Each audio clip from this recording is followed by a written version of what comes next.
నమస్తే, welcome to news express. నీ Kumar Damera. Private ఆస్తులను 22A నిషేధిత జాబితా నుంచి తొలగించేలా కాంగ్రెస్ ప్రభుత్వంపై ఒత్తిడి తెచ్చేందుకు బీఆర్ఎస్ పోరుబాట పట్టింది. బాధితులకు అండగా నిలబడింది. బోడుప్పల్ మున్సిపల్ కార్పొరేషన్ పరిధిలోని తిరుమల మెడోస్, లక్ష్మీ గణపతి, హేమనగర్ కాలనీ బాధితులతో BRS deputy floor leader Harish Rao సమావేశమయ్యారు. 22A నిషేధిత జాబితాలో కాలనీలను చేర్చడంతో పడుతున్న ఇబ్బందులను కాలనీవాసులు హరీష్ రావు దృష్టికి తీసుకువచ్చారు. తెలంగాణ రాష్ట్ర ప్రభుత్వం, బీజేపీ పార్టీలు కలిసి ఆడిన నాటకాలు, చేసిన ద్రోహాలు ఇప్పుడు తేట తెల్లమయ్యాయన్నారు మాజీ మంత్రి జగదీష్ రెడ్డి. అన్నారం, సుందిళ్ల బ్యారేజీల్లో ఎలాంటి లోపం లేదని సెంట్రల్ వాటర్ కమిషన్ ఇచ్చిన రిపోర్టుతో తేలిపోయిందన్నారు. ఇదే విషయాన్ని బీఆర్ఎస్ పార్టీ మొదటి నుంచి చెబుతూనే ఉందని గుర్తు చేశారు.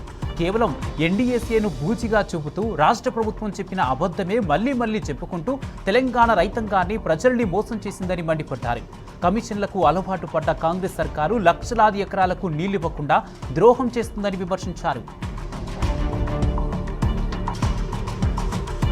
పేదల ప్రాణధారమైన ఆరోగ్యశ్రీని రేవంత్ సర్కారు నిర్వీర్యం చేసే కుట్ర చేస్తుందని మండిపడ్డారు మాజీ మంత్రి హరీష్ రావు. ఆరోగ్యశ్రీ బకాయిలు చెల్లించడంలోనూ, సిబ్బందికి జీతాలు చెల్లించడంలోనూ సర్కారు పూర్తిగా విఫలమైందన్నారు. ఆరోగ్యశ్రీ విభాగంలో పనిచేస్తున్న సిబ్బందికి 18 నెలలుగా జీతాలు చెల్లించడం లేదని, వారి కుటుంబాలు ఎలా బతకాలని ప్రశ్నించారు. ప్రైవేటు ఆసుపత్రులకు నెలల తరబడి బిల్లులు పెండింగ్లో పెట్టారన్నారు హరీష్ రావు. ఆరోగ్యశ్రీ కింద చికిత్స అందించిన ఆసుపత్రులకు పెండింగ్లో ఉన్న 1400 కోట్ల బకాయిలను వెంటనే విడుదల చేయాలని డిమాండ్ చేశారు. పాలిటెక్నిక్ విద్యార్థులకు నష్టం కలిగించే జీవో 97ను వెంటనే రద్దు చేయాలని ఎమ్మెల్యే గంగుల కమలాకర్ ప్రభుత్వాన్ని డిమాండ్ చేశారు. కరీంనగర్ జిల్లా బిఆర్ అంబేద్కర్ ప్రభుత్వ మోడల్ గురుకుల పాలిటెక్నిక్ మహిళా కళాశాల విద్యార్థులతో నిరసన వ్యక్తం చేశారు. కాంగ్రెస్ ప్రభుత్వం విద్యను నిర్వీర్యం చేసే కుట్ర పన్నుతుందని మండిపడ్డారు. అత్యంత దారుణమైన హత్యకు గురైన ప్రైవేటు స్కూల్ ప్రిన్సిపాల్ రూపారెడ్డి కుటుంబాన్ని బీఆర్ఎస్ ప్రధాన కార్యదర్శి ఆర్ఎస్పీ పరామర్శించారు. విద్యార్థి దశలోనే నేరపూరిత ఆలోచనలు, భయాందోళనలు కలిగిస్తుందన్నారు. ప్రతి పాఠశాలలో సైకియాట్రిస్ట్ను నియమించేలా ప్రభుత్వం చర్యలు తీసుకోవాలన్నారు ఆర్ఎస్పీ. సోషల్ మీడియాలో అశ్లీల, ప్రమాదకరమైన కంటెంట్ నియంత్రించేలా చర్యలు తీసుకోవాలని డిమాండ్ చేస్తారు. గ్రామాల్లో పోలీసుల పెట్రోలింగ్ పెంచాలన్నారు. రూపారెడ్డి కుటుంబంపై కొన్ని యూట్యూబ్ ఛానల్స్ అశ్లీలమైన థంబ్నెయిల్స్తో అసత్య ప్రచారాలకు పాల్పడుతున్నాయని మండిపడ్డారు. రైతాంగానికి సాగునీరు అందించడంలో ప్రభుత్వానికి, స్థానిక ఎమ్మెల్యేకు చిత్తశుద్ధి లేదని విమర్శించారు మాజీ ఎమ్మెల్యే బీరం హర్షవర్ధన్ రెడ్డి. వర్షాలు లేక రైతులు ఇబ్బందులు పడుతున్నా మహాత్మా గాంధీ కల్వకుర్తి ఎత్తిపోతల పథకం ద్వారా పంట పొలాలకు నీరు అందించడం లేదని మండిపడ్డారు.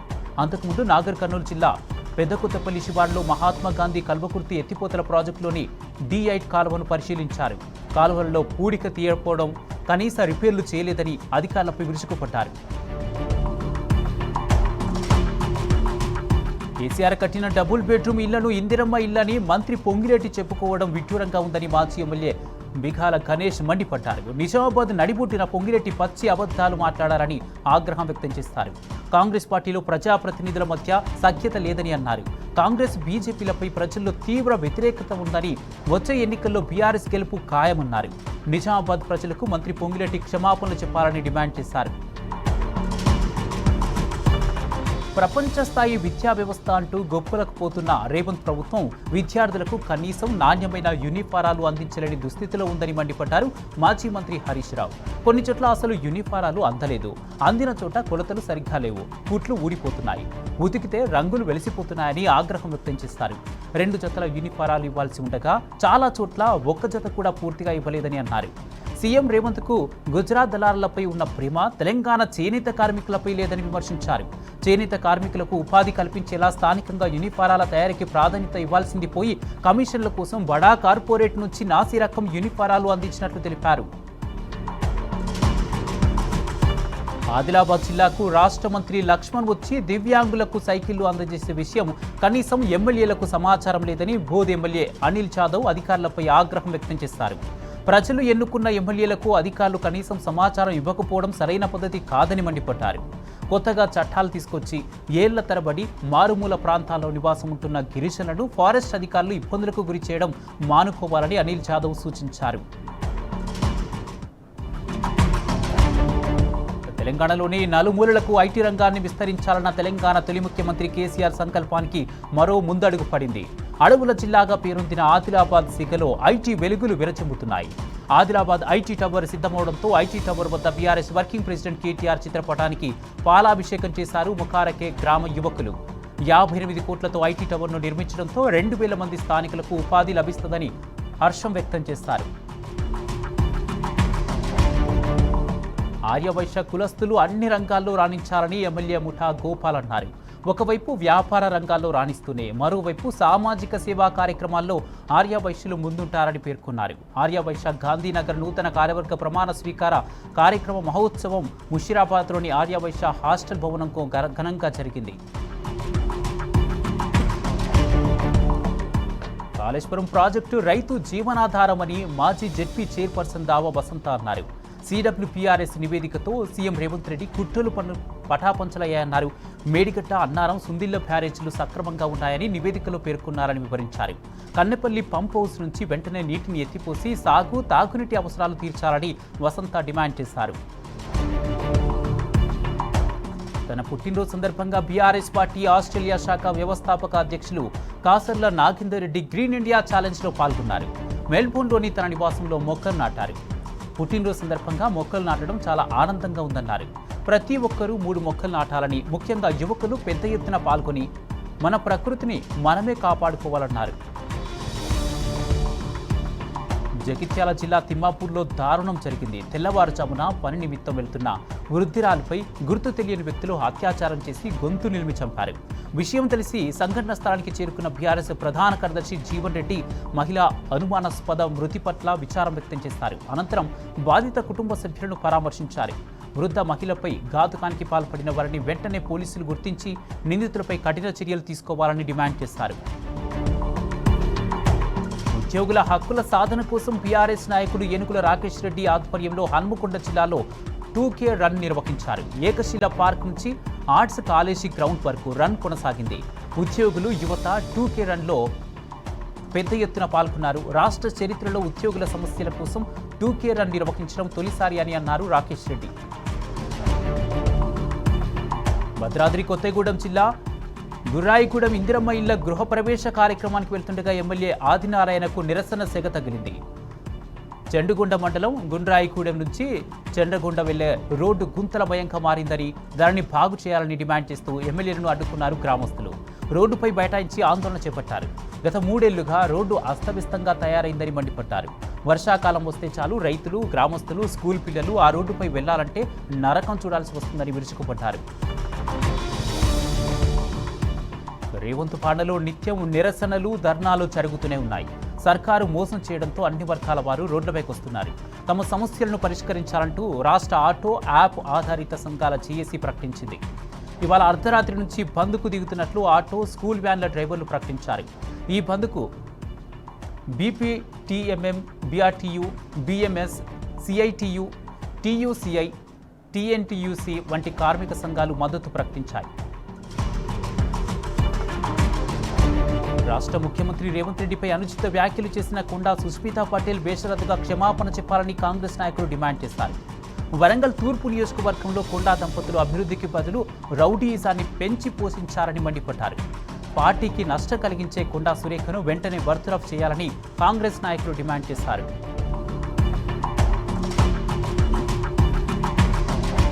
హైదరాబాద్ సరూర్ నగర్ స్టేడియంలో 2వ రోజు స్టూడెంట్స్ అండ్ పేరెంట్స్ ఆందోళన కొనసాగుతుంది.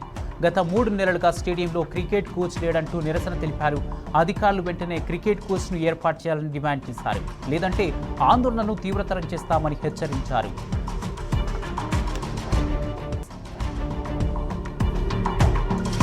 కష్టపడి కట్టుకున్న ఇల్లు కళ్ల ముందే కూలిపోతుండడంతో కడుపు మండి ఓ పేదోడు రేవంత్ సర్కార్కు శాపనార్థాలు పెట్టాడు. రేవంత్ రెడ్డి సొంత నియోజకవర్గంలో ఈ ఘటన జరిగింది. నారాయణపేట జిల్లా కొత్తపల్లి మండల కేంద్రంలో యాదగిరి గౌడ్ స్థానిక చౌరస్తాలో చిన్న హోటల్ నడుపుకుంటూ జీవనం సాగిస్తున్నాడు. రోడ్డు విస్తరణ అంటూ వరుసగా అతని ఇంటిపై 2 సార్లు బుల్డోజర్ దాడి చేసింది. ఈ నిరంకుశ ప్రభుత్వం కళ్ల ముందే గూడు చెదిరిపోతుంటే తీవ్ర ఆవేదనలో అడ్డుకుని ఆత్మహత్యకు యత్నించాడు. హైదరాబాద్ గచ్చిబౌలి అంజయ్య నగర్లో 7 అంతస్తుల అక్రమ భవనం కూలిన ఘటనలో బిల్డర్ యజమాని సాజిద్ ఖాన్ను పోలీసులు అరెస్ట్ చేశారు. నిబంధనలకు విరుద్ధంగా నాలాను ఆక్రమించి నిర్మించిన ఈ కట్టడం కూలడంతో 2 కార్మికులు ప్రాణాలు కోల్పోయారు. ఈ ఘటనపై స్పందించిన అధికారులు బాధ్యులపై క్రిమినల్ కేసులు నమోదు చేసి దర్యాప్తు ముమ్మరం చేస్తారు. అటు భవనం కూలిన ప్రాంతంలో సహాయక చర్యలు కొనసాగుతున్నాయి. పక్కనే ఉన్న మరో భవనం బొరగడంతో అధికారులు అలర్ట్ అయ్యారు. దీంతో భవనంలో నివాసం ఉంటున్న 5 కుటుంబాలను ఖాళీ చేయించారు. స్థానిక టౌన్ ప్లానింగ్ అధికారి సంతోష్పై వేటు వేశారు ఉన్నతాధికారులు. Serilingampally Hyder Nagar division Mitra hills park అమ్మకానికి స్కెచ్ వేసింది కాంగ్రెస్ సర్కార్. పార్కును అభివృద్ధి చేస్తామని గెలిచిన అరికెపూడి గాంధీ ఎన్నికలు అయిపోగానే అటువైపు కూడా రావడం లేదు. దీంతో మిత్రా హిల్స్ పార్కును కాపాడుకునేందుకు స్థానికులు రంగంలోకి దిగారు. మిత్రా హిల్స్ కాలనీ అసోసియేషన్ ఆధ్వర్యంలో ప్లకార్డులతో ర్యాలీ నిర్వహించారు. వారికి బీఆర్ఎస్ పార్టీ మద్దతు ఇచ్చింది. 2002 సంవత్సరంలో సర్వే నెంబర్ 65లో పార్కు కోసం 1 ఎకరా 30 గుంటలు కేటాయించారు. అయితే కాంగ్రెస్ సర్కారు వచ్చిన తర్వాత పార్కు స్థలాన్ని అమ్మేసేందుకు యత్నాలు జరుగుతున్నాయి.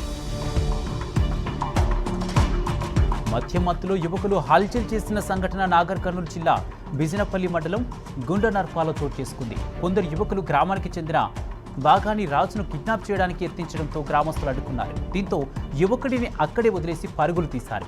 కిడ్నాప్ వ్యవహారంలో గ్రామానికి చెందిన యువకులు సైతం భాగస్వాములై ఉన్నారనే ఆరోపణలున్నాయి. ఈ విషయంపై పోలీసులు దర్యాప్తు చేస్తున్నారు.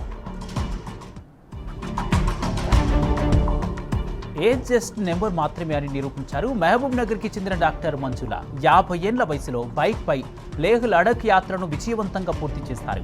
అంతేకాకుండా బంగీ జంప్ కూడా చేసి అరుదైన ఘనతను దక్కించుకున్నారు. ఏపీ, తెలంగాణ రాష్ట్రాల నుంచి ఈ రికార్డు నెలకొల్పిన మహిళగా ఆమె నిలిచారు. రాయల్ ఎన్ఫీల్డ్ సంస్థ అధికారికంగా ఈ విషయాన్ని ధృవీకరించింది. గద్వాల్లో పుట్టి మహబూబ్ నగర్లో వైద్యురాలిగా పనిచేస్తున్న మంజుల ఆత్మవిశ్వాసం, పట్టుదల ఉంటే దేన్నైనా సాధించవచ్చని చెబుతున్నారు. వికారాబాద్ జిల్లా పెదమూలు మండల కేంద్రంలో పోలీసులు గంజాయి పట్టుకున్నారు. పోలీసుల తనిఖీల్లో బీహార్కు చెందిన ఓ వ్యక్తి వద్ద నుంచి 1 కిలో 20 గ్రాముల గంజాయి స్వాధీనం చేసుకున్నారు. నిందితుడు గంజాయిని కళాశాల, పాఠశాల విద్యార్థులకు విక్రయించేందుకు తీసుకొచ్చినట్లు పోలీసులు అనుమానిస్తున్నారు. జనగామ జిల్లాలో చైన్ స్నాచింగ్ కలకలం రేపింది. జనగామ పట్టణంలోని మార్కెట్ యార్డ్ సమీపంలో నడుచుకుంటూ వెళ్తున్న కాసాని రజిత మెడలోంచి బంగారు చైను గుర్తు తెలియని వ్యక్తులు అపహరించారు. బాధితురాలు ఫిర్యాదు మేరకు పోలీసులు దర్యాప్తు చేపట్టారు. గుడిమల్కాపూర్ పోలీస్ స్టేషన్ పరిధిలో ఘోర అగ్ని ప్రమాదం సంభవించింది. మొఘల్ ఖానాల వద్ద ఫర్నిచర్ గోదాముల్లో ప్రమాదవశాత్తు మంటలు చెలరేగాయి. స్థానికుల సమాచారం మేరకు 3 ఫైర్ ఇంజిన్లు అక్కడికి చేరుకొని మంటలను అదుపులోకి తీసుకొచ్చారు. గోదాముల్లో ప్లాస్టిక్, చెక్క వస్తువులు ఎక్కువగా ఉండడంతో మంటల తీవ్రత అధికంగా ఉంది. మరోవైపు ప్రాణ నష్టం తప్పడంతో అంతా ఊపిరి పీల్చుకున్నారు.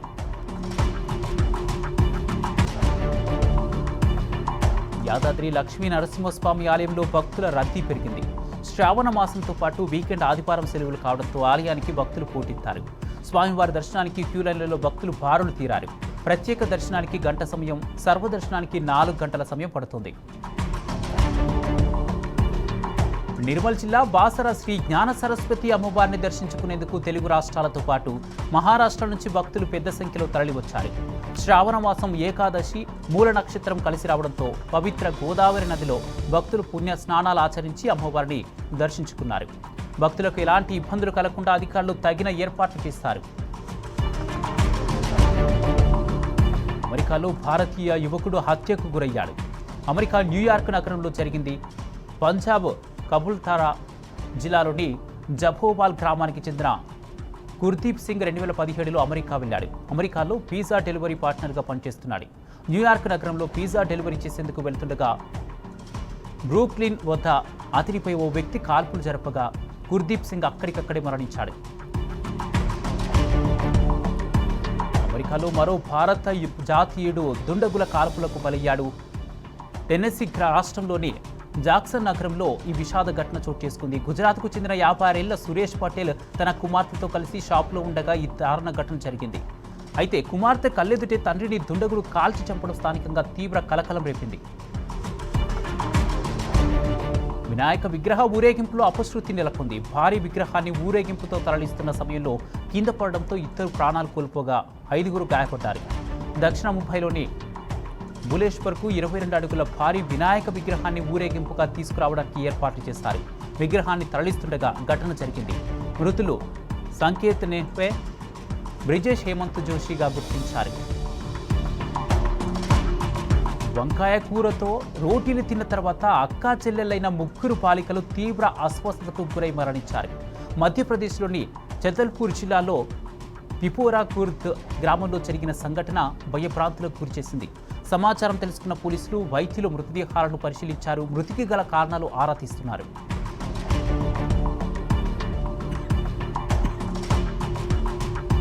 దేశవ్యాప్తంగా వంట గ్యాస్ వినియోగంలో కీలక మార్పును వేగవంతం చేసేందుకు కేంద్ర ప్రభుత్వం నడుం బిగించింది.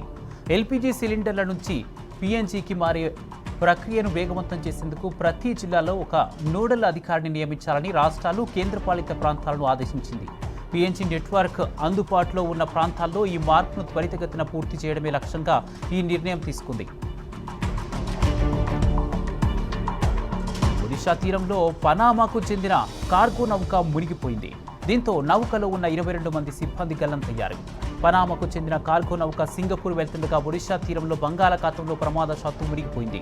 ఒడిషా తీరంలోని పారాద్వీప్నకు 240 నాటికల్ మైళ్ళ దూరంలో ఈ ఘటన జరిగింది. ఘటనపై సమాచారం అందుకున్న ఇండియన్ నేవీ, కోస్ట్ గార్డ్ సిబ్బంది వెంటనే సహాయక చర్యలు చేపట్టారు.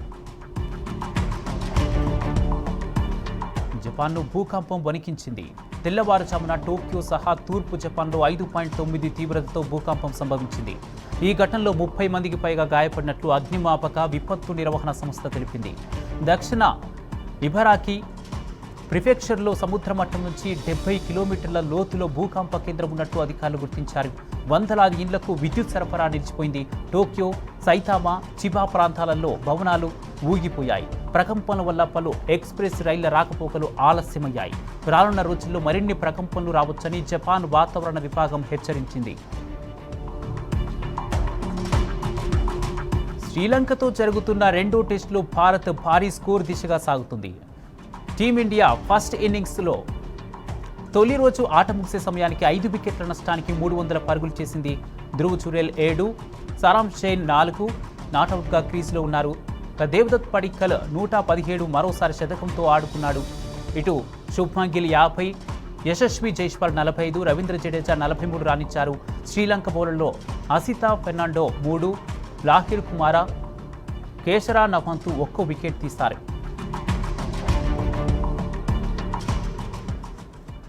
ఇవి న్యూస్ ఎక్స్ప్రెస్ అప్డేట్స్. చూస్తూనే ఉండండి టీ న్యూస్.